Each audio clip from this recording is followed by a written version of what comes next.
അൽഹംദുലില്ലാഹി മുഹീൽ ഖുലൂബി വ മുനവ്വിരിഹ വ മുസക്കിൻ നുഫൂസി വ മുതഹിരിഹ ഖലാ ബിൽ ഫലാഹി ലിമൻ സക്കാഹ വ ബിൽ ഖൈബത്തി അലാ മൻ ദസ്സാഹ വ അഷ്ഹദു അൻ ലാ ഇലാഹ ഇല്ലല്ലാഹു വഹ്ദഹു ലാ ശരീക ലഹുൽ ഖായിൽ വ നഫ്സിൻ വ മാ സവ്വാഹ ഫഅൽഹമഹ ഫുജൂറഹ വ തഖ്വാഹ ഖദ് അഫ്ലഹ മൻ സക്കാഹ വ ഖദ് ഖാബ മൻ ദസ്സാഹ സദഖല്ലാഹുൽ അലിയ്യുൽ അദീം. അള്ളാഹുവിനാണ് സർവസ്തുതിയും. അവനാണ് ഹൃദയങ്ങളെ ജീവിപ്പിക്കുന്നവൻ, ഹൃദയങ്ങൾക്ക് പ്രകാശം നൽകുന്നവനും അവൻ തന്നെയാണ്. വ മുസക്കിൻ നുഫൂസി വ മുതഹിറുഹ, ഹൃദയങ്ങളെ സംസ്കരിക്കുന്നവനും അവയെ ശുദ്ധീകരിക്കുന്നവനും അള്ളാഹു തന്നെയാകുന്നു. ഖലാ ബിൽ ഫലാഹി ലിമൻ സക്കാഹ, ഹൃദയ സംസ്കരണം നടത്തിയ ആളുകൾക്ക് വിജയമുണ്ടെന്ന് അവൻ വിധിച്ചിരിക്കുന്നു. ഹൃദയ സംസ്കരണം നടത്തിയവർക്ക് വിജയമുണ്ടെന്ന് അവൻ വിധിച്ചിരിക്കുന്നു. ഖലാ ബിൽ ഫലാഹി ലിമൻ സക്കാഹ വബിൽ ഖൈബത്തി അലാ മൻ ദസ്സാഹ, ഹൃദയ സംസ്കരണം നടത്താതെ അതിനെ മരവിപ്പിച്ച് അതിനെ തെമ്മാടിത്തരങ്ങൾക്ക് വിട്ടുകൊടുക്കുന്ന ആളുകൾക്ക് പരാജയം ഉണ്ടെന്നും അവൻ വിധിച്ചു കഴിഞ്ഞിരിക്കുന്നു. അപ്പോൾ ഹൃദയത്തെ സംസ്കരിക്കണം. ഹൃദയത്തെ സംസ്കരിക്കുക എന്ന് പറഞ്ഞാൽ നമ്മൾ തന്നെ നമ്മുടെ തെറ്റുകൾ, നമ്മുടെ കുറവുകൾ നമ്മൾ തന്നെ പരിഹരിക്കുക എന്നുള്ളതാണ് അതുകൊണ്ട് ഉദ്ദേശിക്കുന്നത്.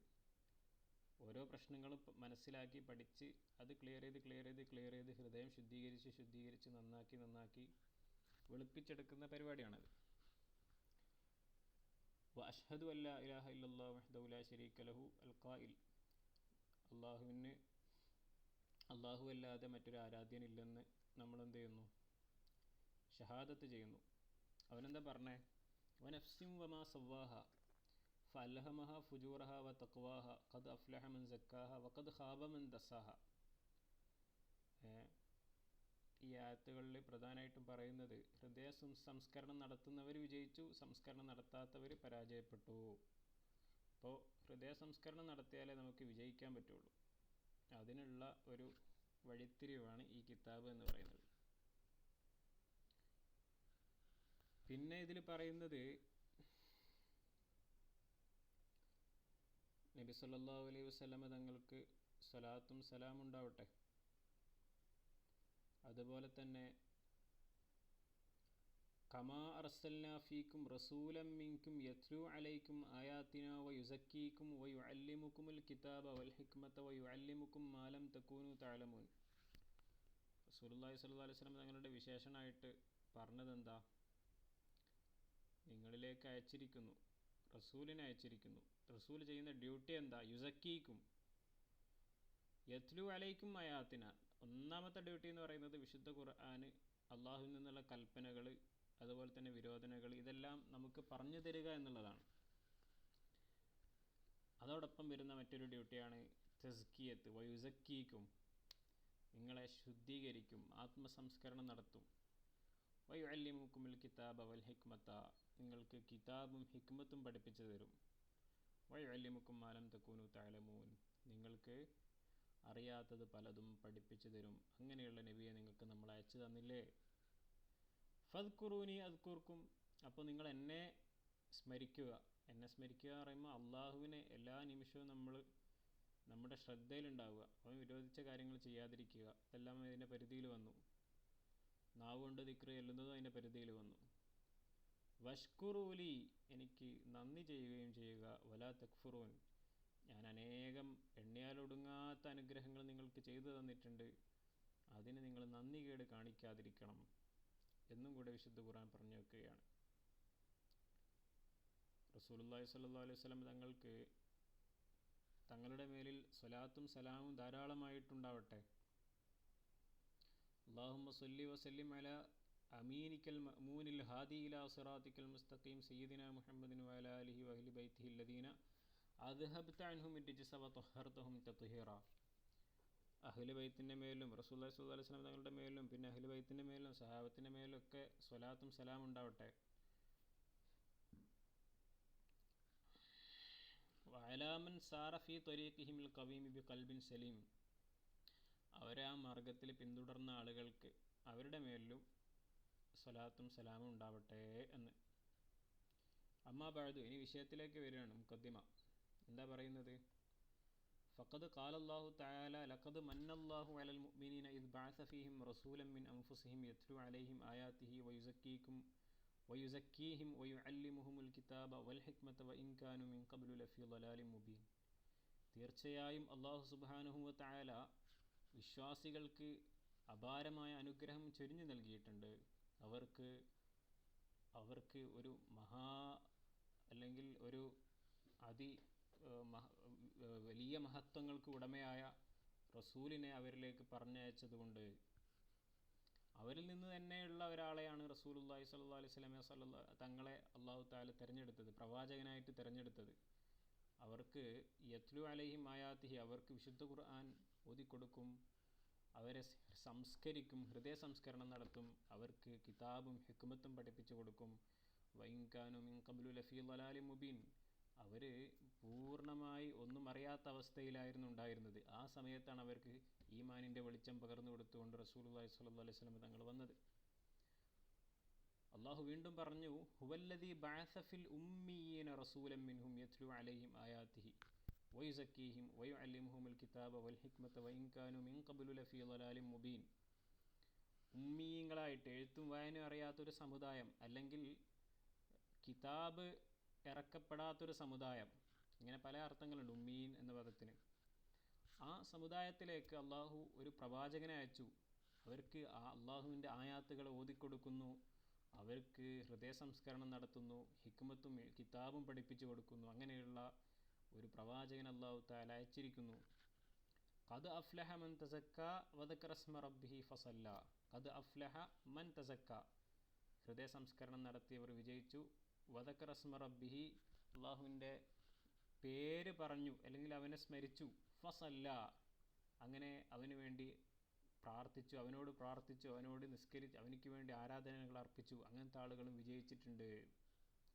ഈ ആയത്തുകളൊക്കെ എന്തിനാ പറഞ്ഞതെന്ന് പറഞ്ഞാൽ, ഈ ആയത്തുകളിലെല്ലാം പൊതുവെ പ്രതിപാദിക്കുന്നൊരു വിഷയം എന്നത് അത് ഹൃദയ സംസ്കരണം എന്ന് പറയുന്ന ഒരു കാര്യമാണ്. അപ്പോൾ ഹൃദയ സംസ്കരണം നടത്തിയവർ വിജയിച്ചു, ഹൃദയ സംസ്കരണം നടത്താൻ വേണ്ടിയിട്ട് റസൂലുള്ളാഹിനെ അയച്ചു എന്നൊക്കെയാണ് വിശുദ്ധ ഖുർആനിൽ പറയുന്നത്. അപ്പോൾ ആ ഒരു പ്രവർത്തനം നമ്മൾ സാധ്യമാക്കുക എന്നതാണ് ഈ കിതാബ് കൊണ്ട് നമ്മൾ ലക്ഷ്യമിടുന്നത്. എന്തിനാണ് ഈ കിതാബ് പഠിക്കുന്നത്? അതെ, ഹൃദയ സംസ്കരണം എന്ന് പറഞ്ഞാൽ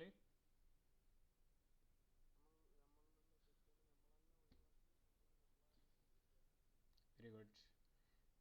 നമ്മുടെ ഉള്ളിൽ ഇങ്ങനെ ഉറഞ്ഞു കിടക്കുന്ന കുറേ ദുർമേധസ്സുകളുണ്ട്, പൈശാചികമായിട്ടുള്ള കുറേ ദുസ്വഭാവങ്ങളുണ്ട്. അതെല്ലാം ദൂരീകരിച്ചുകൊണ്ട് അതിൽ നിന്നെല്ലാം ഹൃദയത്തെ സംസ്കരിച്ചുകൊണ്ട് നമ്മൾ നല്ല രൂപത്തിലേക്ക് മാറാൻ അള്ളാഹു ഉദ്ദേശിക്കുന്ന ആ ഒരു റസൂലുള്ളാഹി സ്വല്ലല്ലാഹു അലൈഹി വസല്ലം തങ്ങൾ തസ്കിയത്ത് നടത്തി ആ ഒരു അവസ്ഥയിലേക്ക് എത്താൻ വേണ്ടിയിട്ടാണ് നമ്മളിത് പഠിക്കുന്നത്. വഇന്ന ശഅ്നൻ യതറത്തബു അലൈഹിൽ ഫലാഹു വയതഹഖഖു ബിഹിൽ ഫൗസ് വന്നജാഹു ലജദീറുൻ ബിഅൻ യസ്റഫ ഇലൈഹിൽ മുഅ്മിനു ഇനായതഹു വഹിർസഹു വറഗ്ബതഹു വയുഖവ്വിയ ഇഹ്തിമാമഹു ബിഹി വജ്തിഹാദഹു ഫി തഹ്സീലിഹി. ഒരു മുഅ്മിനായ മനുഷ്യന് അവനിക്ക് ആത്യന്തികമായിട്ട് വിജയം നേടിത്തരുന്ന ഒരു കാര്യം ഉണ്ടെങ്കിൽ അത് പഠിക്കാനും അത് മനസ്സിലാക്കാനും അത് പ്രകാരം ജീവിതം ക്രമപ്പെടുത്താനും വേണ്ടി സമയം ചെലവഴിക്കുക എന്ന് പറയുന്നത് വളരെ അത്യാവശ്യമുള്ളൊരു കാര്യമാണ്.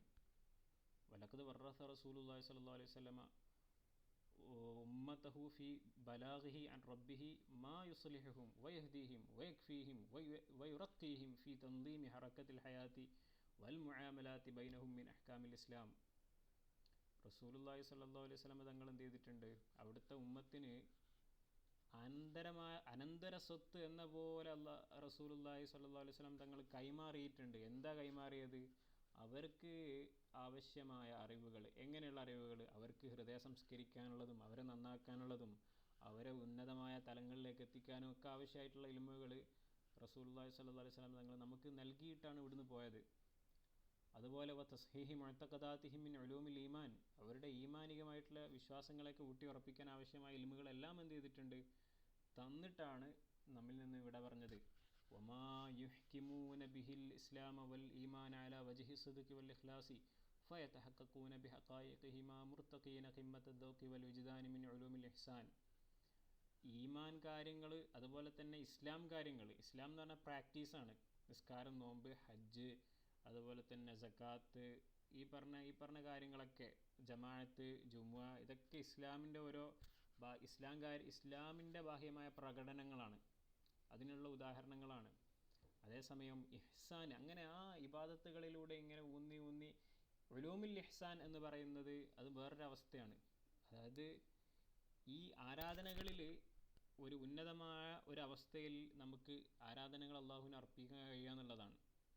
വമൽ ഇഹ്സാനു യാ റസൂലല്ലാഹ്, ജിബ്രീൽ വന്നിട്ട് റസൂലുള്ളാഹി സ്വല്ലല്ലാഹു അലൈഹി വസല്ലം തങ്ങളോട് ചോദിച്ചു, എന്താണ് ഇഹ്സാൻ എന്ന് പറയുന്നത്? നമ്മൾ ഈമാൻകാരെ അറിയാം, നമുക്ക് ഇസ്ലാംകാരെ അറിയാം അല്ലേ? മൂന്നാമതൊരു കാര്യം കൂടിയുണ്ട്, അതാണ് ഇഹ്സാൻ എന്ന് പറയുന്നത്. അതിനെപ്പറ്റി ജിബ്രീൽ വന്ന് ചോദിച്ചു. അപ്പോൾ ജിബ്രീൽ ചോദിച്ചപ്പോൾ റസൂലുള്ളാഹി സ്വല്ലല്ലാഹു അലൈഹി വസല്ലം തങ്ങൾ പറഞ്ഞെന്താ? അൻ തഅബുദല്ലാഹ കഅന്നക തറാഹു വ ഇല്ലം തകുൻ തറാഹു ഫഇന്നഹു യറാക്. നീ അള്ളാഹുവിനിക്ക് ആരാധനകൾ അർപ്പിക്കുക. എങ്ങനെ? നീ അവനെ കാണുന്നത് പോലെ, കൺമുന്നിൽ കാണുന്ന ആ അവസ്ഥയിൽ അവന് വേണ്ടി ആരാധനകൾ അർപ്പിക്കുക. വ ഇല്ലം തകുൻ തറാഹു, അപ്പോൾ നീ അവനെ കാണുന്നില്ല എന്നത് ശരി തന്നെ, പക്ഷെ അവൻ നിന്നെ കാണുന്നുണ്ടല്ലോ. അപ്പോൾ നീ അവനെ കാണുന്നത് പോലെ അപ്പോൾ നീ ആരാധനകൾ അർപ്പിക്കുക. അതാണ് ഇഹ്സാൻ എന്ന് പറഞ്ഞാൽ. ഹൃദയം വെളുപ്പിച്ചിട്ട്, ഹൃദയം നന്നാക്കിയിട്ട്, ഇഖ്ലാസോടുകൂടെ നമ്മുടെ അള്ളാഹു എൻ്റെ മുന്നിലുണ്ട്, എന്നെ അവന് സദാസമയം കാണുന്നുണ്ട് എന്ന ബോധത്തോടുകൂടെ ഞാനിപ്പോൾ അവനെ കണ്ടാൽ ഞാനെങ്ങനെ ചെയ്യുക, അതേ രൂപത്തിൽ ചെയ്യുക. ആ ഒരവസ്ഥയിൽ നമ്മുടെ പ്രവർത്തനങ്ങൾ, ഇബാദത്തുകളെല്ലാം അള്ളാഹുവിന് വേണ്ടി അർപ്പിക്കുന്ന ആ ഒരു അവസ്ഥക്കാണ് എന്ത് പറയുന്നത്? ഇഹ്സാൻ എന്ന് പറയുന്നത്. അതിലേക്കാണ് നമ്മളൊക്കെ എത്തിപ്പെടേണ്ടത്. അപ്പോൾ ഈ ഇഹ്സാനിൻ്റെ പ്രത്യേകത എന്താണെന്ന് വെച്ചാൽ, അത് വലിയ ഉന്നതമായ ആത്മീയമായിട്ടുള്ള ഉയർച്ചയിലേക്ക് ഈ ഇഹ്സാൻ നമ്മളെ കൊണ്ടെത്തിക്കും. വൽ മഹബ്ബത്തിൽ ഖാലിസത്തി ലഹു വമിൻഹു വൽ ഖുർബി വരിദ്വാൻ, അള്ളാഹുവിൻ്റെ സ്നേഹം കരസ്ഥമാക്കാനും അവൻ്റെ പൊരുത്തവും ഇഷ്ടവും എല്ലാം നേടിയെടുക്കാനും അതുവഴി നമുക്ക് സാധിക്കുന്നതാണ്. അതോടുകൂടെ അങ്ങനെ ഇഹ്സാനിൻ്റെ ലെവലിൽ നല്ലവണ്ണം ഉയർന്നു കഴിഞ്ഞാൽ പിന്നെ ഈ ബാഹ്യമായ ഈ ഒരു ഐഹിക ലോകത്തുള്ള ചെറിയ കാര്യങ്ങളിലൊന്നും അവൻ വഞ്ചിതനായി പോകൂല എന്നർത്ഥം. അപ്പോൾ ഈ ഇഹ്സാൻ എന്ന് പറയുന്ന ഈ അവസ്ഥയിലേക്ക് നമുക്ക് ഈമാനുണ്ട്, ഇസ്ലാമുണ്ട്, നമുക്ക് ഇഹ്സാനാണ് ആവശ്യം. ഈ ഇഹ്സാനിലേക്ക് എത്താൻ വേണ്ടിയിട്ടാണ് നമ്മൾ എന്ത് ചെയ്യുന്നത്? ഈ കിതാബ് വന്നത്. ഹൃദയ സംസ്കരണം എന്ന് പറയുന്നത് ഇഹ്സാൻ്റെ ഭാഗമാണ്. ക്ലിയർ അല്ലേ? ഇനി റസൂലുള്ളാഹി സ്വല്ലല്ലാഹു അലൈഹി വസല്ലം തങ്ങളിൽ നിന്ന് ഇതുമായി ബന്ധപ്പെട്ട വിഷയങ്ങളെല്ലാം സഹാബികളും താബീങ്ങളൊക്കെ അതിനുശേഷം വന്നവരൊക്കെ എന്ത് ചെയ്തിട്ടുണ്ട്? പഠിച്ചു പോന്നിട്ടുണ്ട്. അത് കുറേ എഴുത്തുകളിലൂടെയും മുജാലസാത്തുകളിലൂടെയും പരസ്പരം ചേർന്നിരുന്നു കൊണ്ടും അങ്ങനെ ഓരോ പ്രവർത്തനങ്ങളും ചെയ്യുന്നതൊക്കെ നിരീക്ഷിച്ചുകൊണ്ടും അങ്ങനെയൊക്കെ നമുക്കറിയില്ല. ഇപ്പോൾ മുഹീദ് ഷെയ്ഖിൻ്റെ അവരുടെ ഷെയ്ഖന്മാർ അവരവരുടെ മുരീദന്മാർക്ക് അങ്ങനെയൊക്കെ ഇരുന്ന് ആത്മീയമായ ഔന്നത്യത്തിലുള്ള ആളുകൾ എന്ത് ചെയ്തിട്ടുണ്ട്? ഈ അവസ്ഥ അവർക്ക് കൈമാറി പോന്നിട്ടുണ്ട്. ഇതൊരു വെളിച്ചാണ് ശരിക്കും. ഇന്നത്തെ കാലത്ത് നമുക്ക് അങ്ങനെ കരസ്ഥമാക്കാൻ കഴിയുക എന്നുള്ളത് ചെറിയ പ്രതിസന്ധികളുണ്ട്. കാരണം ഇന്ന് മുഹീദ്ദീൻ ഷെയ്ഖിനെ പോലത്തവരോ CM വലിയുള്ളാഹിനെ പോലെയുള്ളവരോ അത്രയും വലിയ ആത്മീയമായ അവസ്ഥകളിൽ വിരാജിക്കുന്ന ആൾക്കാരെ നമുക്ക് കണ്ടെത്താൻ കഴിയുക എന്ന് പറയുന്നത് ഭയങ്കര പ്രയാസമാണ്. അപ്പോൾ നമ്മൾക്ക് നിലവിൽ സാധ്യമായ മാർഗം എന്ന് പറയുന്നത് ഇതുപോലെയുള്ള കിതാബുകളിലൂടെ കൃത്യമായി വിഷയങ്ങൾ പഠിച്ച് നല്ലവണ്ണം പിന്നെ അതനുസരിച്ച് കൊണ്ട് ജീവിതം പ്രാവർത്തികമാക്കുക എന്നുള്ളതാണ്. ഓക്കെ. ഇല്ല അന്ന ഹഖായിഖഹ ലാ തഹില്ലു ഇല്ലാ ഫിൽ ഖുലൂബിൻ നഖിയത്തി വൽ അർവാഹി ത്വാഹിറത്തി വസ്സറായിരി സാഫിയ.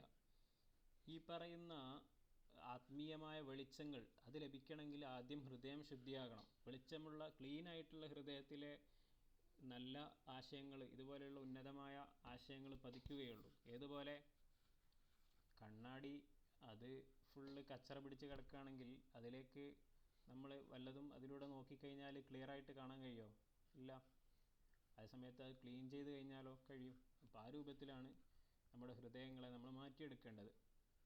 വഖദ് വഅദല്ലാഹു നബിയഹു അല്ലാ തസാല ത്വായിഫത്തും മിൻ ഉമ്മത്തിഹി ളാഹിരീന അലൽ ഹഖ് ലാ യദുറുഹും മൻ ഖാലഫഹും വലാ മൻ നാവഅഹും ഹത്താ യഅതി അംറുല്ലാഹി വഹും ളാഹിറൂൻ فلما بدا الضعف والنقص في فقه الباطن والتزكية والذوق لعلوم الإحسان هيأ الله في عصر التابعين من يبنيها وينشرها للأمة ويحدوهم إليها ويكون قدوة فيها أمثال سيدنا علي زين العابدين بن الحسين وأويس بن عامر القرني والحسن البصري وسعيد بن المسيب وسعيد بن جبير റളിയല്ലാഹു അൻഹും.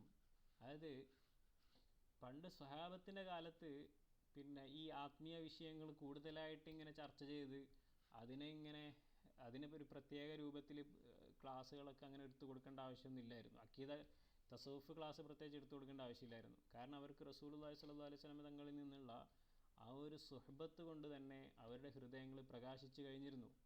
എന്നാൽ പിന്നീട് വന്ന സഹാബികൾക്കൊക്കെ ശേഷം താബീങ്ങളുടെ കാലമായപ്പോൾ ആ കാലത്തെപ്പോൾ ആൾക്കാരൊക്കെ പണ്ട് സഹാബികളുടെ കാലത്തുണ്ടായിരുന്ന ആ ഒരു ജീവിത നിലവാരത്തിൽ നിന്നൊക്കെ വളരെ താഴോട്ട് വന്ന സമയത്ത് താബീങ്ങളായ ഈ പറയപ്പെട്ട ഹസനുൽ ബസരി റഹ്മത്തുള്ളാഹി അലൈഹി, അതുപോലെ തന്നെ ഉവൈസുൽ ഖർനി, അലി സൈനുൽ ആബിദീൻ, ഹുസൈൻ റളിയല്ലാഹു അൻഹുവിൻ്റെ മകനായ അവർ, സയ്യിദ് ബിനുൽ മുസയ്യിബ്, ഇങ്ങനെ തുടങ്ങിയിട്ടുള്ള ഒരുപാട് താബീങ്ങളായിട്ടുള്ള മഹാന്മാർ അവരെന്ത് ചെയ്തു, ഈ ഹൃദയ സംസ്കരണത്തിൻ്റെ പ്രാധാന്യത്തെക്കുറിച്ച് ആ വിഷയത്തിൽ സ്പെഷ്യലൈസ് ചെയ്തുകൊണ്ട് ക്ലാസ്സുകളും അതുപോലെ തന്നെ അവരുടെ ഉപദേശങ്ങളെല്ലാം കൊടുക്കാൻ തുടങ്ങി. അത് താബീങ്ങളിൽ നിന്ന് പിന്നെ അവരുടെ ശേഷം വന്നവരും അങ്ങനെ ഓരോ നൂറ്റാണ്ടിന് ശേഷം അതിങ്ങനെ സ്വീകരിച്ച് വന്നു. അപ്പോൾ ഈ നമുക്കറിയാലോ എപ്പോഴും ഒരു സ്പെഷ്യലൈസേഷൻ എപ്പോൾ വരിക, അതിൻ്റെ ആവശ്യം ഉണ്ടാകുമ്പോഴാണ്. ഇപ്പോൾ റസൂലുള്ളാഹിൻ്റെ കാലത്ത് ഈ ഫിഖ്, ഹദീസ്, തഫ്സീർ അങ്ങനെ ഓരോ പീരീഡായിരുന്നോ ക്ലാസ്? ഉണ്ടായിരുന്നോ? ഇല്ല. അന്ന് എല്ലാം കാരണം ഒരു ക്ലാസ്സിൽ നിന്ന് തന്നെ അവർക്ക് എല്ലാം കിട്ടായിരുന്നു. അവർക്ക് വ്യത്യസ്തമായിട്ടുള്ള ക്ലാസ്സുകൾ കൊടുക്കേണ്ട ആവശ്യമില്ലായിരുന്നു. എന്നാൽ ഇന്ന് അങ്ങനെയല്ല. ജനങ്ങളുടെ ശ്രദ്ധയും കാര്യങ്ങളും അങ്ങനെ മനസ്സിലാക്കാനുള്ള ശേഷിയും അതുപോലെ തന്നെ അതൊക്കെ ഓരോ കാലം കഴിയുമ്പോൾ കുറഞ്ഞു വരുന്നതിനനുസരിച്ച് നമുക്ക് സ്പെഷ്യലൈസേഷൻസ് വർദ്ധിപ്പിക്കേണ്ട ആവശ്യം വരും. അങ്ങനെയാണ് ഇത് ഫിഖ് ആയത്. ഓരോ ഇൽമുകളും അങ്ങനെ പ്രത്യേകം സയൻസുകളായിട്ട് അത് റെക്കോർഡ് ചെയ്യപ്പെടുകയും കിതാബുകൾ രചിക്കപ്പെടുകയും അങ്ങനെയായിട്ട് വന്നത്. നമ്മൾ പറഞ്ഞു വരുന്നത് പറഞ്ഞാൽ ഈ തസവുഫിൻ്റെ ഇതൊരു വിജ്ഞാന ശാഖയാണ് ശരിക്കും തസവുഫ് എന്ന് പറയുന്നത്. അതിൻ്റെ ആവശ്യം വന്നപ്പോഴാണ് അതൊരു വിജ്ഞാനമായിട്ട്, സ്വതന്ത്ര വിജ്ഞാനമായിട്ട് ഉയർന്നു വന്നത്.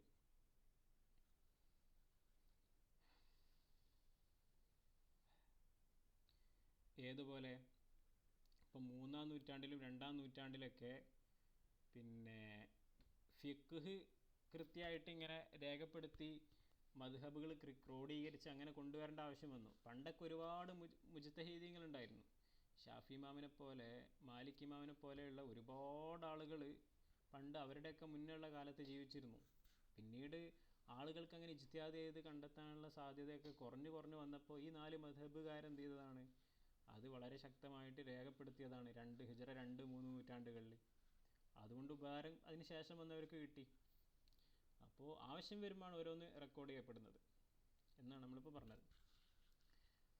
മുസ്ലിമീങ്ങൾ അങ്ങനെ വളർന്നു വന്ന് ലോകത്തിൻ്റെ എല്ലാ ഭാഗത്തും എത്തി. വെസ്റ്റിലും ഈസ്റ്റിലും എല്ലായിടത്തും പടർന്ന് പന്തലിച്ച സമയത്ത് പല കൂട്ടരല്ലേ ഇസ്ലാമിലേക്ക് പുതുതായി വന്നിട്ടുള്ളത്. അപ്പോൾ അവർ പല ബാക്ക്ഗ്രൗണ്ടിൽ നിന്ന് വന്ന ആളുകളാണ്. അപ്പോൾ അവർക്ക് ആവശ്യമായ വിശ്വാസം, പിന്നെ പല വിശ്വാസങ്ങളിൽ നിന്ന് ഇസ്ലാമിലേക്ക് പ്രവേശിച്ചവരാണ്. അവരുടെ വിശ്വാസം ഒന്നുകൂടി ക്ലിയർ ആക്കി കൊടുക്കണം. അങ്ങനെയാണ് 2 ഇമാമുമാർ ഇതിനായിട്ട് ഇറങ്ങിത്തിരിച്ചത്. അവരാണ് അബുൽ ഹസൻ അൽ അശ്അരി, അബു മൻസൂർ അൽ മാതുരീദി. അശ്അരി ഇമാമും മാതുരീദി ഇമാമും ഇവർ 2 പേരാണ് അഖീദയിലുള്ള ഇമാമുമാർ. നമ്മുടെ ഇമാമ് ഇതിൽ ഹസൻ അൽ അശ്അരി റളിയല്ലാഹു അൻഹു ആണ്, അബുൽ ഹസൻ അൽ അശ്അരി. അപ്പോൾ അഖീദയിൽ നമുക്ക് ഇമാമുണ്ട്. ആരാ? അബുൽ ഹസൻ അൽ അശ്അരി. ഫിഖ്ഹിൽ നമുക്ക് ഇമാമുണ്ട്, ഷാഫി ഇമാം ഷാഫിഈ. നമുക്ക് തസവുഫിലും ഇമാമുണ്ട്, അത് നമ്മൾ പറയും. വഖലഫഹും മൻ തലക്ക അൻഹും വത്തസല ബിഹിം കർണൻ ബഅദ കർണിൻ. ഓരോ നൂറ്റാണ്ടിന് ശേഷം ഈ അഖീദ അങ്ങനെ കൈമാറി പോകുന്നു. ഇനി വകാന മിമ്മൻ അദ്ഹറല്ലാഹു അഅലമ ബിഹി അൻ നഫ്അലിൽ ഉമ്മത്തി ഫി ആഖിറിൽ ഖർണിൽ ഖാമിസിൽ ഹിജ്രി വഅവ്വലിൽ സാദിസി ഹുജ്ജത്തുൽ Islami Abu Hamid Muhammad bin Mohammed Ahmed അൽ ഗസാലി തൂസി അലല്ലാഹു ദറജാത്തിഹി. അങ്ങനെ ഈ ഉമ്മത്തിന് വലിയൊരു അനുഗ്രഹമായിട്ട് അല്ലാഹു തആല കനിഞ്ഞു തന്ന ഹിജ്റ 5-ാം നൂറ്റാണ്ടിൻ്റെ അവസാനത്തിലും 6-ാം നൂറ്റാണ്ടിൻ്റെ തുടക്കത്തിലുമായി ജീവിച്ച മഹാനായ ഒരു ഇമാമാണ് അബൂ ഹാമിദുൽ ഗസാലി റഹ്മത്തുള്ളാഹി അലൈഹി. അവർ ഒരുപാട് കിതാബുകൾ രചിച്ചിട്ടുണ്ട്. അതിൽ ഏറ്റവും മാസ്റ്റർ പീസായിട്ടുള്ള, ഏറ്റവും ഉപകാരപ്രദമായ, ഏറ്റവും അടിപൊളിയായിട്ടുള്ള അവരുടെ കിതാബിൻ്റെ പേരാണ് ഇഹ്യാ ഉലൂമിദ്ദീൻ എന്നത്. വഖദ് ഇഹ്തവ മിൻ അസ്റാരി തസ്കിയത്തി. ഈ വിശുദ്ധമായ ഗ്രന്ഥം അത് ഈ ആത്മസംസ്കരണത്തിൻ്റെ ഒരുപാട് രഹസ്യങ്ങൾ, അതിൻ്റെ വളരെ നിഗൂഢമായ വിജ്ഞാനങ്ങൾ ഈ വിശുദ്ധമായ ഗ്രന്ഥം ഉൾക്കൊണ്ടിട്ടുണ്ട്, അതിലുൾപ്പെട്ടിട്ടുണ്ട്. അത് മറ്റൊരു കിതാബ് ഓതിയാലും കിട്ടൂല, അത്രമാത്രം ഫവായിദുകളുള്ള, പോയിന്റുകളുള്ളൊരു കിതാബാണ് ഈ പറയുന്ന ഇഹ്യാ ഉലൂമിദ്ദീൻ. അതിൽ 40 ഭാഗങ്ങളാണ് ഈ കിതാബിനുള്ളത്. എത്ര ഭാഗങ്ങളാണ് ഈ കിതാബിനുള്ളത്? ഇഹ്യാ ഉലൂമിദ്ദീന് 40. ഈ 40 ചാപ്റ്ററുകളിൽ ആദ്യത്തെ 10 ചാപ്റ്ററുകൾ ഇബാദത്തുകളുമായി ബന്ധപ്പെട്ട ചാപ്റ്ററുകളാണ്. നിസ്കാരം, നോമ്പ്, ഹജ്ജ്, ഇതുപോലെയുള്ള. വൽ അശറത്തു ഫാനിയത്തു ഫിൽ ആദാത്തി. പിന്നെയുള്ള 10 ചാപ്റ്ററുകൾ എന്ന് പറയുന്നത് നമ്മുടെ ശീലങ്ങൾ നന്നാക്കുന്നതുമായി ബന്ധപ്പെട്ടിട്ടുള്ളതാണ്. ആദത്തുകൾ, അതുമായി ബന്ധപ്പെട്ട സാധനങ്ങളാണ്. മൂന്നാമത്തെ 10 ഭാഗം എന്ന് പറയുന്നത്, 10 ചാപ്റ്റർ എന്ന് പറയുന്നത്, അതാണ് നമ്മളിപ്പോൾ ഇനി പഠിക്കാൻ പോകുന്നത്. ഫിൽ മുഹ്ലിക്കാത്തി. മനുഷ്യനെ നശിപ്പിച്ച് കളയുന്ന, അവൻ്റെ ഹൃദയത്തെ മരവിപ്പിച്ച് കളയുന്ന തെറ്റുകൾ, അതിനെ പഠിക്കാനും അത് റെഡിയാക്കാനുള്ള ഭാഗമാണ് മുഹ്ലിക്കാത്തിൽ വരുന്നത്. വൽ അശറത്തു റാബിയത്തു ഫിൽ മുൻജിയാത്തി. മനുഷ്യനെ രക്ഷപ്പെടുത്തുന്ന കാര്യങ്ങൾ, അമലുകൾ, അത് പഠിപ്പിച്ചു തരാനാണ് അവസാനത്തെ 10 ചാപ്റ്ററുകൾ ഇഹ്യാ ഉലൂമുദ്ദീനിൽ ഗസാലി ഇമാം കൊടുത്തിട്ടുള്ളത്. അപ്പോൾ ആദ്യം നശിപ്പിക്കുന്ന സാധനം എന്താണെന്ന് പഠിക്കും, അതിനുശേഷം രക്ഷപ്പെടാനുള്ള നല്ല ഇബാദത്തുകൾ എങ്ങനെ നമുക്ക് ജീവിതത്തിൽ പകർത്താമെന്നുള്ള കാര്യങ്ങളാണ് പിന്നെ പഠിക്കുക. ഓക്കെ. ഒരു മത്സരത്തിന് ഇറങ്ങുമ്പോൾ ഏറ്റവും പ്രധാനപ്പെട്ട കാര്യം എന്താ? ശത്രുവിനെ അറിഞ്ഞിരിക്കുക എന്നുള്ളതാണ്, അല്ലേ? ശത്രുവിൻ്റെ കഴിവ് മനസ്സിലാക്കിയാലല്ലേ നമുക്ക് പ്രകടനം കാഴ്ചവെക്കാൻ കഴിയുള്ളൂ.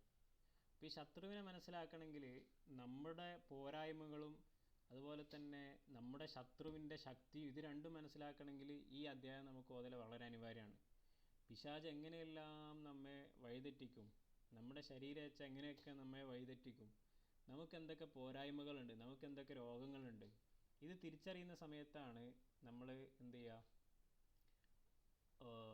അതിന് പൊരുതാനുള്ള ഒരു ഗ്രിപ്പ് നമുക്ക് കിട്ടുക. നമുക്കൊരു അടിസ്ഥാനപരമായിട്ട് ഏറ്റവും പ്രധാനപ്പെട്ട ഒരു കാര്യമാണ് ഇത് എന്ന് ചുരുക്കം. ഇനി വലാ ശക്ക, ഒരു സംശയവുമില്ല അന്ന ജമീഅ മളാമീനി ഹാദൽ കിതാബ്, ഈ കിതാബ് ചർച്ച ചെയ്യുന്ന മുഴുവൻ വിഷയങ്ങളും, വലാ ശക്ക അന്ന ജമീഅ മളാമീനി തിൽക്കൽ കുതുബി, ഈ പറയപ്പെട്ട കിതാബുകൾ എന്ന് വെച്ചാൽ ഈ ഓരോ ഭാഗങ്ങളുണ്ടല്ലോ, ഇതിൽ 10 ചാപ്റ്ററുകളാണെന്ന് പറഞ്ഞല്ലോ. ഈ ഓരോ ചാപ്റ്ററുകൾ ഉൾക്കൊള്ളുന്ന മഹത്തായ ആശയാദർശങ്ങൾ, അത് എന്ന് പറയുന്നത് ഹൃദയ സംസ്കരണത്തിൻ്റെ വലിയ രഹസ്യങ്ങളുമായിട്ട് ബന്ധപ്പെട്ട് കിടക്കുന്നു. അത് വിശുദ്ധ ഖുർആനിൽ നിന്നും ഹദീസുകളിൽ നിന്നും പൂർവസൂരികളായ സൂഫിയാക്കളുടെ ആസാറുകളിൽ നിന്നും 1-2 നൂറ്റാണ്ടുകളിൽ അന്ന് ജീവിച്ചിരിപ്പുള്ള മഹത്തുക്കളായ സ്വഹാബത്ത്, താബീങ്ങൾ, അവരിൽ നിന്നെല്ലാം ഗ്രഹിച്ചെടുത്ത വളരെ മുത്തുകളായിട്ടുള്ള പോയിന്റുകളാണ് ഈ കിതാബുകളിൽ ഗസാലി ഇമാം പറഞ്ഞു വെക്കുന്നത്. അതിൻ്റെ ഇടയിൽ തെളിവുകളൊക്കെ ഉദ്ധരിക്കും. അത് ഹദീസിൽ നിന്നുണ്ടാവും, ഖുർആനിൽ നിന്നുണ്ടാകും. അത് ഒന്നും തന്നെ വെറുതെ ഗസാലി ഇമാം സ്വന്തം വകയായിട്ട് പറഞ്ഞതല്ല. എല്ലാം കൃത്യമായ തെളിവുകളുടെ വെളിച്ചത്തിലാണ് ഗസാലി ഇമാം സംസാരിച്ചിട്ടുള്ളത്. പിന്നെ പക്ഷെ ഒരു പ്രശ്നമുണ്ട്. നമ്മളെ സംബന്ധിച്ചിടത്തോളം ഈ കിതാബ് എന്ന് പറയുന്നത് മൊത്തം ഓതി തീർക്കണമെങ്കിൽ ഗസാലി ഇമാമിൻ്റെ ഇഹ്യാൻ്റെ ഈ ഒരു കിതാബ് 7 വാള്യങ്ങളുണ്ട് നമ്മുടെ നാട്ടിൽ. അപ്പോൾ 7 വാള്യങ്ങൾ ഓതി തീരുമ്പോഴേക്കൊരു വൈക്കാവൂലേ? നിങ്ങൾ പറ. അപ്പോൾ അങ്ങനെ കണ്ടപ്പോൾ ഈ കിതാബ് എഴുതാൻ തീരുമാനിച്ച്. എന്തിനാണത്? അതിലിങ്ങനെ നീട്ടി പറഞ്ഞ കാര്യങ്ങൾ എല്ലാം വേണ്ടത് തന്നെ, എന്നാൽ ആൾക്കാരൊക്കെ വായിച്ച് തീരൂല എന്നുള്ളത് കൊണ്ട് നമ്മൾ ചുരുക്കി വിഷയം മാത്രം പറഞ്ഞു പോവുക എന്ന നിലക്കാണ് ഈ കിതാബ് ഈ കിതാബിലേക്ക് വന്നത്, ഈ കിതാബ് എഴുതാനുണ്ടായ സാഹചര്യം എന്ന് പറയുന്നത് ഈ രൂപത്തിൽ ആൾക്കാർ അങ്ങനെ വിശാലമായിട്ട് ആഴത്തിൽ പഠിക്കാനും വായിക്കാനുള്ള സമയം കണ്ടെത്തുന്നില്ല എന്നതിൻ്റെ പേരിലാണ് ഇങ്ങനെ ഒരു കിതാബിൻ്റെ ആവശ്യം ഉണ്ടായത് എന്ന് ചുരുക്കം.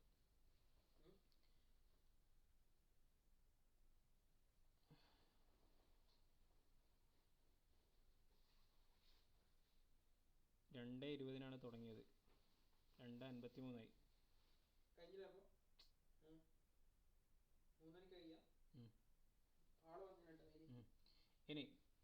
ഇനി എന്താ പറയുന്നത്? അപ്പം ഇതാണ് ഈ കിതാബ് എഴുതാനുണ്ടായ സാഹചര്യം. പിന്നെ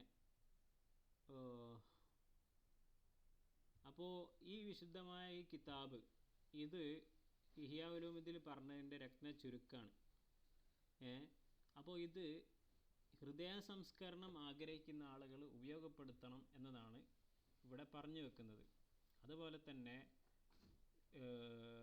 എന്താ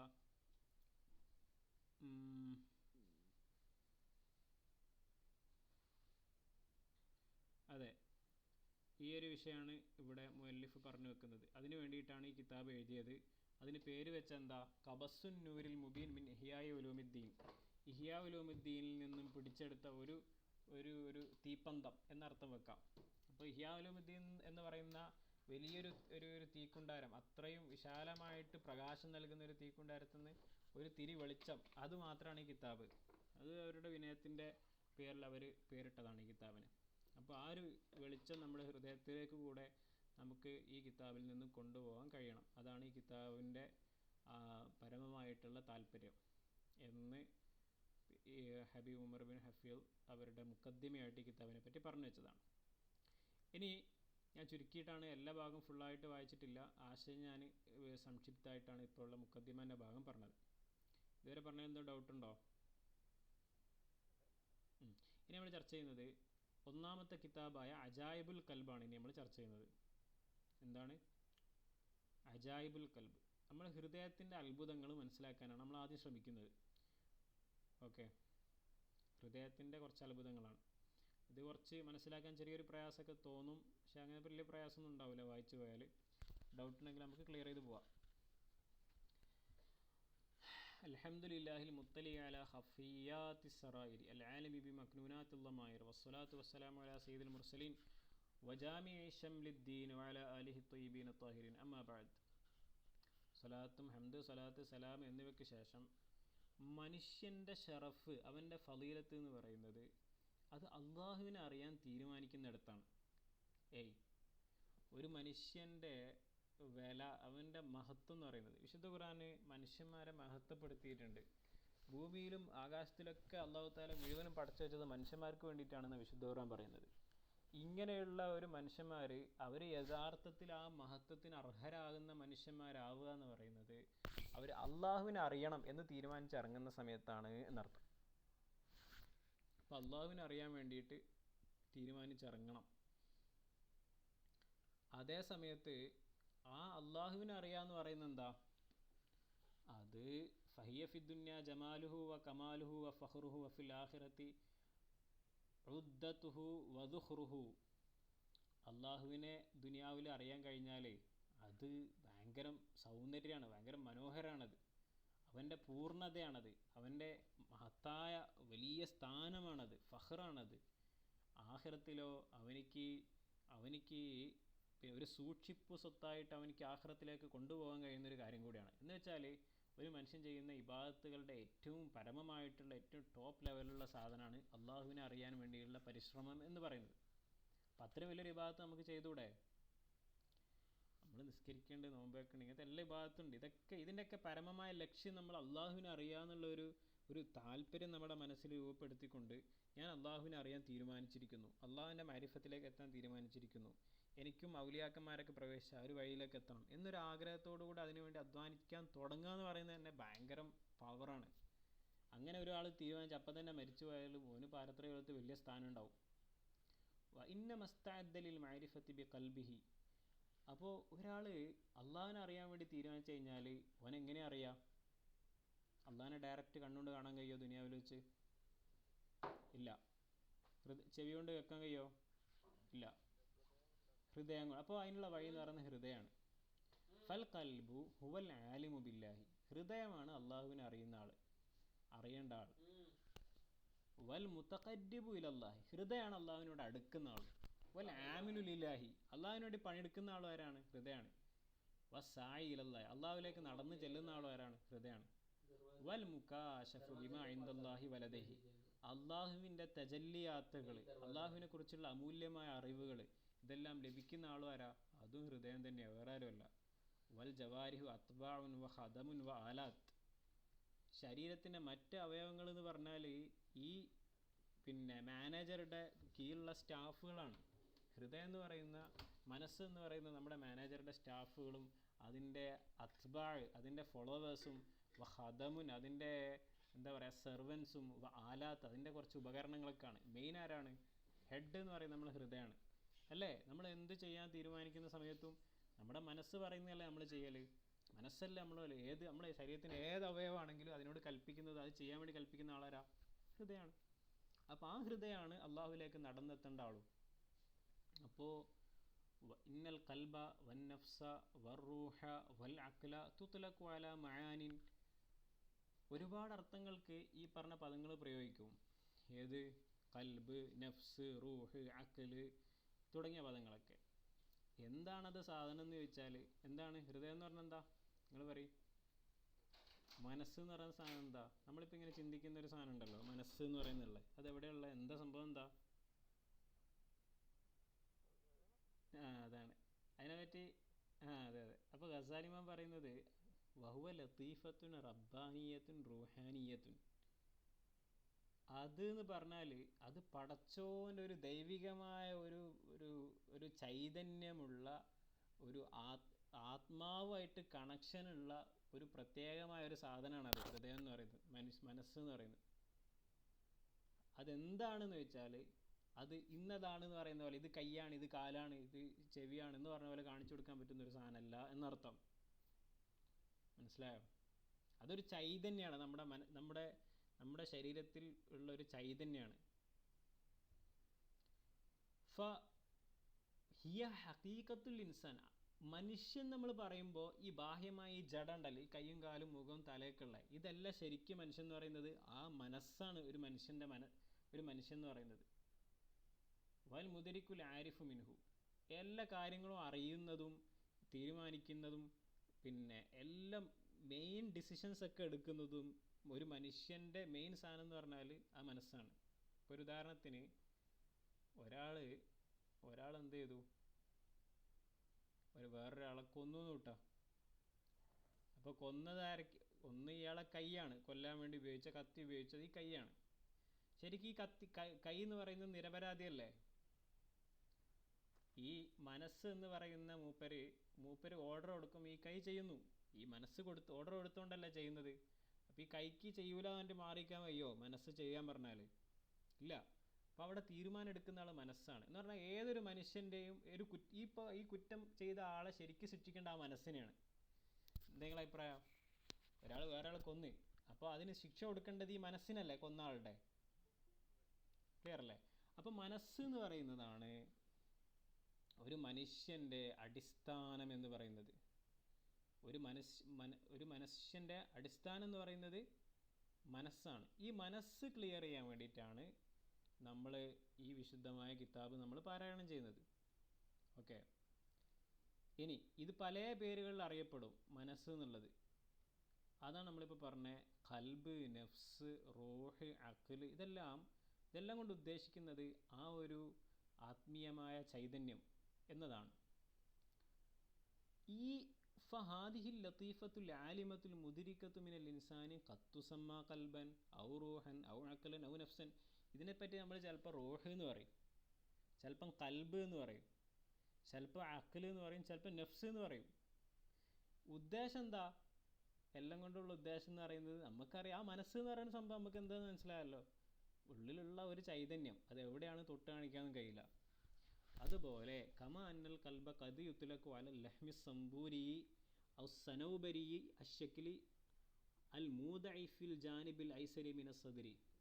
നമ്മൾ ഹാർട്ട് എന്ന് പറയുമ്പോൾ കൽബ് എന്ന് പറയുന്ന സമയത്ത് അത് വേറെ അർത്ഥത്തിനും കൂടി പ്രയോഗിക്കും. ഏത്? ഈ നമ്മുടെ ഈ ഇടത് വശത്ത് ഹൃദയത്തിൻ്റെ നെഞ്ചിൻ്റെ ഇടത് വശത്തുള്ള ആ ഹാർട്ട് എന്ന് പറയുന്ന ഭാഗം ഉണ്ടല്ലോ, ഹൃദയ ശാസ്ത്രക്രിയയൊക്കെ ചെയ്യുമ്പോൾ നമ്മൾ കാണുന്ന അതിനെപ്പറ്റി ആ ഷക്കുലു സനൂബരി, ആ ഒരു ഉരുണ്ടിട്ട് ഇങ്ങനെ ഒരു ഭാഗം ഇങ്ങനെ കുറച്ച് ദീർഘമായിട്ടുള്ള ആ ഒരു രൂപത്തിൽ, ആ ഒരു പുഷ്പത്തിൻ്റെ രൂപമാണത്. ആ സനൂബരി പുഷ്പത്തിൻ്റെ രൂപത്തിലുള്ള ആ ഇറച്ചിക്കട്ടക്ക് നമ്മൾ എന്ത് പറയും? കൽബ് എന്ന് പറയും. അൽ മൂദഇഫിൽ ജാനിബിൽ ഐസരി മിന സദ്രി, നെഞ്ചിൻ്റെ ഇടത് ഭാഗത്ത് ഇങ്ങനെ വെക്കപ്പെട്ടിട്ടുള്ള അതിനെ പറ്റിയിട്ട് പറയും. പക്ഷെ ഇവിടെ നമ്മൾ മനസ്സുകൊണ്ട് ഉദ്ദേശിക്കും കൽബ് എന്നൊക്കെ പറയുന്ന സമയത്ത് കൽബ് കറുത്തോ കൽബ് വെളുത്തോ എന്നൊക്കെ പറയുന്നതുകൊണ്ട് ഉദ്ദേശം അതാണോ? അല്ല. അപ്പോൾ അതല്ല ഉദ്ദേശം. അതിൻ്റെ പേരിൽ പറയുന്നത് പോലെ തന്നെ ഈ ഒരു ദൈവികമായ എന്താ പറയുക, ഈ ചൈതന്യം, അതിനെ പറ്റിയിട്ടാണ് നമ്മളിവിടെ കൽബ് എന്നതുകൊണ്ട് ഉദ്ദേശിക്കുന്നത്.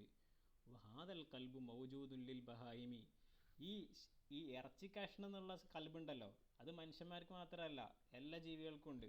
വഹുവ മിൻ ആലമിൽ മുൽക്കി വശഹാദത്തി, ഈ പറയുന്ന സാധനം എന്ന് പറയുന്നത്, ഈ ഇറച്ചി കഷ്ണം എന്ന് പറയുന്ന സാധനം, അത് ആർക്കും കാണാനും പൈസ കൊടുത്ത് വാങ്ങാനും, ഇപ്പോൾ പോത്തിൻ്റെ ലിവർ നമുക്ക് വാങ്ങാൻ കിട്ടും അല്ലേ?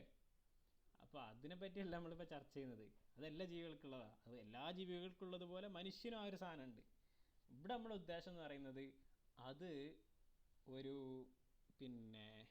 ദൈവികമായ ചൈതന്യം, ലത്തീഫത്തുൻ റബ്ബാനിയത്തുൻ റൂഹാനിയത്തുൻ, ആത്മീയമായ ദൈവികമായ ഒരു ചൈതന്യം, ഒരു ലത്തീഫത്താണത്. അതിന് കൃത്യമായിട്ട് മലയാളത്തിൽ ഒരു ട്രാൻസ്ലേഷൻ ഒന്നും കൊടുക്കാൻ കഴിയില്ല. ഒരു ചൈതന്യം എന്ന് വേണം പറയാം. ചൈതന്യം എന്ന് പറയുമ്പോൾ തന്നെ നമ്മൾ മനസ്സിലാക്കുന്നതിലൊരു പരിമിതിയുണ്ട്. ആ ഒരു സംഭവമാണത് എന്ന് മനസ്സിലാക്കാം. ഇനി നമ്മുടെ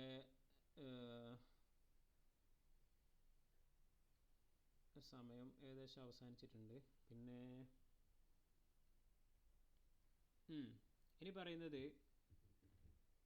നഫ്സുമായി ബന്ധപ്പെട്ടിട്ടുള്ള കുറച്ച് ചർച്ചകളാണ്. ഇനി നമുക്കത് അടുത്ത ക്ലാസ്സിൽ നോക്കാം. നമ്മൾ കഴിഞ്ഞ ക്ലാസ്സിൽ നിങ്ങൾ ഹോംവർക്ക് ചെയ്തതിൻ്റെ ഒരു സാധനം ഒന്ന് ക്ലിയർ ചെയ്യപ്പോൾ.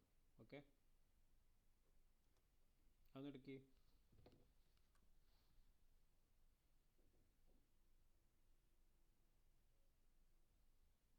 അതിൽ ഫാത്തിമത്തു ഖതലത് കൽബൻ. Okay, very good. അന്നാസു ഖതലു കൽബൻ, അതും വെരി ഗുഡ്. ആ കൽബൻ എഴുതുമ്പോൾ ബാഇനൊരു നീട്ടിയിട്ട് അലിഫിടണം കേട്ടോ, രണ്ട് കൽബിലും. മനസ്സിലായോ? ഇനി അത് ഒരു തെറ്റല്ല, ആഡ് ചെയ്താൽ മതി. പെൺകുട്ടികൾ റൂമിൽ പ്രവേശിച്ചു. ദഖൽത്തുൽ ബനാത്തു ഗുർഫത്തിൻ നൗമി. ദഖൽത്തു അല്ല വേണ്ടത്, ദഖലത്ത് എന്നാണ് വരിക. കണ്ടോ? ദഖലത്ത് അൽ ബനാത്തു. നീ ഒരു പുരുഷൻ ഫുഡ് കഴിച്ചു. അക്കൽത്ത ത്വഅം. അക്കൽത്ത പറയുമ്പോൾ താ നീണ്ട താ ആണ് വേണ്ടത്. ഹാത്ത നിങ്ങളിപ്പെട്ടെ കുഴപ്പമില്ല, അത് ഒന്ന് നീട്ടിയിട്ട് സാധാ താ ആക്കി ഇട്ടാൽ മതി. അക്കൽത്ത താ എന്നാണ് വേണ്ടത് നീ ഒരു പുരുഷനാകുമ്പോൾ.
നോക്കി. പിന്നെ വരുന്നത്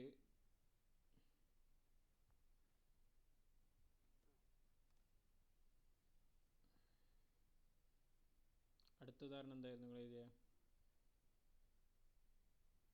ആ, അപ്പോൾ അക്കൽത്ത എന്ന് പറഞ്ഞാൽ നീ ഒരു പുരുഷൻ കഴിച്ചു, തിന്നു. നീ ഒരു സ്ത്രീ തിന്നു എന്ന് എങ്ങനെ പറയാ? നീ ഒരു സ്ത്രീ, അത് അവളാണ് അക്കലത്ത്.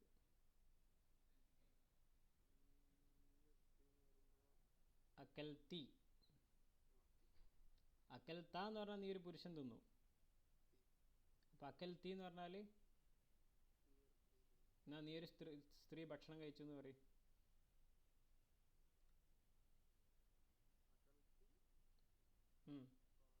Very good. അക്കൽത്തി ത്വാം. ഇനി അടുത്ത ഉദാഹരണം നമ്മൾ ചോദിച്ചെന്തായിരുന്നു? നിങ്ങൾ കുറേ പുരുഷന്മാർ പോയി എന്നുള്ളതാണ്. അപ്പം നിങ്ങൾ എന്താ ചെയ്തേ? അന്നാസു ദഹബു, ജനങ്ങൾ പോയി എന്നാണ് അന്നാസു ദഹബുവിൻ്റെ അർത്ഥം അല്ലേ? നിങ്ങൾ കുറേ പുരുഷന്മാരായോ അപ്പോൾ? അപ്പോൾ ദഹബ്ത എന്നാണ് നീ ഒരു പുരുഷൻ എന്ന് പറയുമ്പോൾ. നിങ്ങൾ കുറേ പുരുഷന്മാർ എന്ന് പറയുമ്പോൾ ദഹബ്തും എന്ന് വരും. എന്താ വരിക? ദഹബ്ത പറഞ്ഞാൽ നീ ഒരു പുരുഷൻ, നിങ്ങൾ കുറേ പുരുഷന്മാരെ ചോദിച്ചേ. അപ്പോൾ ദഹബ്ത, ദഹബ്തുമ, ദഹബ്തും എന്താ വരിക എന്ന് പറഞ്ഞു നോക്കി. ദഹബ്ത, ദഹബ്തുമ, ദഹബ്തും. ദഹബ്തുമ പറഞ്ഞാൽ നിങ്ങൾ രണ്ട് പുരുഷന്മാർ പോയി, ദഹബ്തും നിങ്ങൾ കുറേ പുരുഷന്മാർ പോയി എന്നർത്ഥം. ക്ലിയർ അല്ലേ? ഇനി പിന്നെന്താ?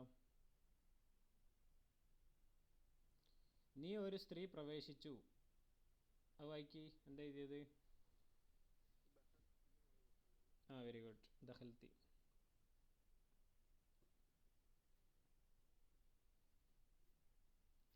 പിന്നെ നിങ്ങൾ കുറേ സ്ത്രീകൾ പേന എടുത്തു, എന്താ എഴുതിയേ?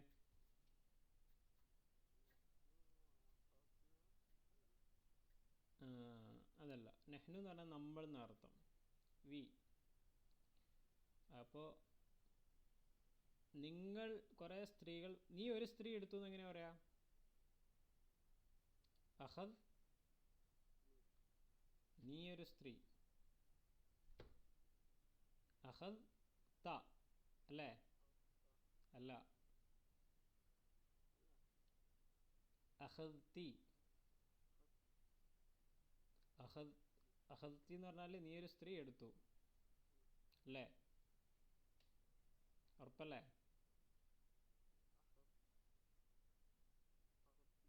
നീ ഒരു സ്ത്രീ എടുത്തു. ഓക്കെ. അഹദ്തി, അഹദ്തുമ, അഹദ്തുന്ന എന്ന് വരിക. ഖതൽതുന്ന, അഹദ്തുന്ന. ഓക്കെ. അഹദ്തുന്ന നീ ഒരു സ്ത്രീ എടുത്തു. അഹദ്തുന്ന പറഞ്ഞാൽ നീ ഒരു സ്ത്രീ എടുത്തു. അല്ല, നീ ഒരു സ്ത്രീ അല്ല, നിങ്ങൾ കുറേ സ്ത്രീകൾ എടുത്തു. അഹദ്തുന്ന കലമൻ, എന്താ പറയണ്ടേ? അഹദ്തുന്ന കലമൻ.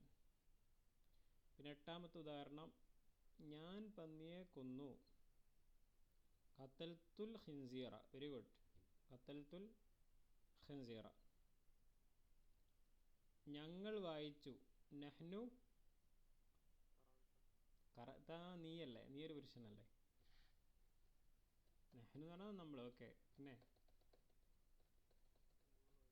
കറനാ, കറനാ. ഓക്കെ. ഞാനൊരു സാധനം അയച്ചില്ലായിരുന്നു, നിങ്ങൾ വായിച്ച് കാണുന്നത് മെമ്മറൈസ് ചെയ്തനോ?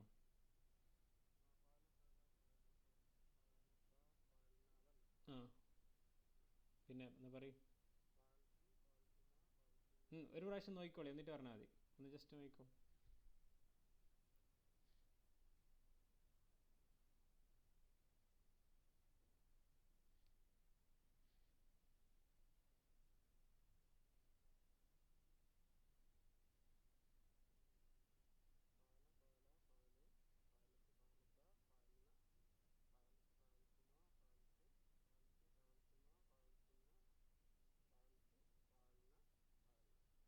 ഫയൽത്ത് ഫയൽന, ഒറ്റ ഫയലിനുള്ളൂ, രണ്ടാമത്തെ ഫയലിനെ നോക്കണ്ട. അപ്പോൾ എന്താ പറഞ്ഞേ? അപ്പോൾ ആ സാധനം എന്താ, ഓരോന്നിൻ്റെ അർത്ഥം നമുക്ക് നോക്കാം. ഫയല എന്ന് പറഞ്ഞാൽ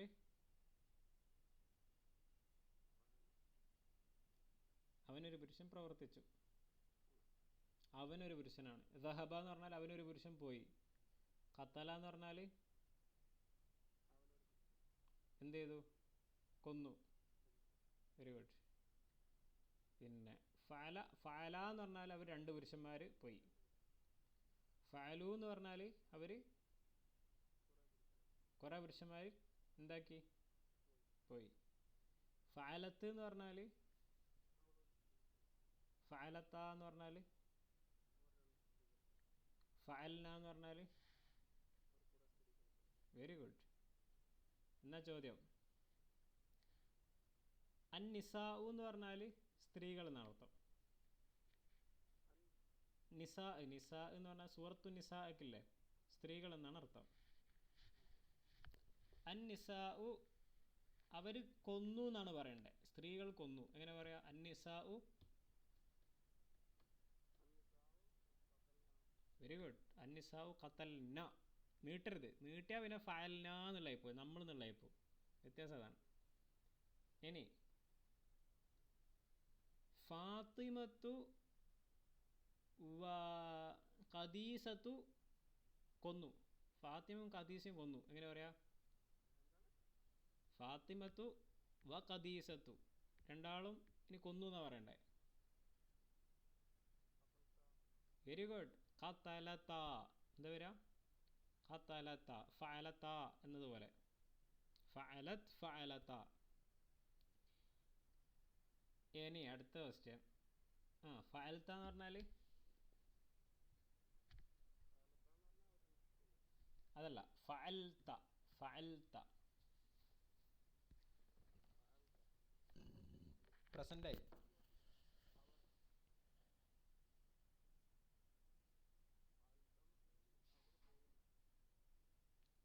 അല്ല അല്ല, ഫഅൽത്ത എവിടെയുള്ളത് നോക്കി.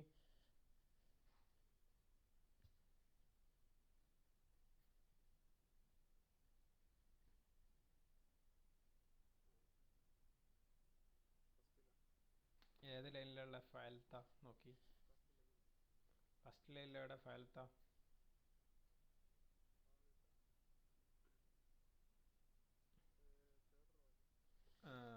ഞാൻ തരാം, ഒരു സെക്കൻഡ്. അതിലെങ്ങനെ നോക്കേണ്ടതെന്ന് പറഞ്ഞാലേ